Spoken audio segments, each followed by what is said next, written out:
வணக்கம், நான் உங்க வாசன் டிடிஎஃப். எப்படி இருக்கீங்க? நல்லா இருப்பீங்க நம்புறேன். டிடிஎஃப் இன்னைக்கு வந்து பாத்துட்டீங்கன்னா நாய்க்குட்டி எப்படி உட்கார வைக்கிறது அப்படின்னு சொல்லி நான் சொல்ல போறேன். எப்படின்னா நானும் யூடியூப்ல தான் பார்த்து கத்துக்கிட்டேன். சும்மா ட்ரை பண்ணீங்க, பயங்கரமா உட்காந்துட்டான். பட் இப்போ டைம் ஆனதுனால மறந்துட்டான். இது ஃபர்ஸ்ட் நிற்கும் போதுங்க இப்படி கொடுத்து அப்படியே கொஞ்சம் கொஞ்சமா மேலே கொண்டு உட்காந்துருவான். அதுக்கப்புறம் ஒரு ட்ரீட்டை கொடுத்துருங்க. So first step over. அடுத்தது சிடவுன் உட்காந்துட்டானா இன்னொரு ட்ரீட்டை கொடுங்க.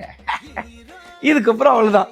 இதுக்கப்புறம் பையன் ஆடுறாராமாங்கிற மாதிரி என்ன சொன்னாலும் கேட்பான். ஆனால் இப்போ வரைக்கும் உட்கார்றது தான் நான் யூடியூப்ல நான் உட்கார்ற வீடியோ மட்டும் தான் பார்த்தேன். அதை வச்சு நான் வந்து பண்ணேன். இவனுக்கு செம்ம டேலண்ட்டுங்க.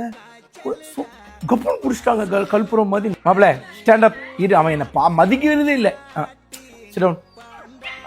Stand up. ஓகே, இந்தா சிட் டவுன்.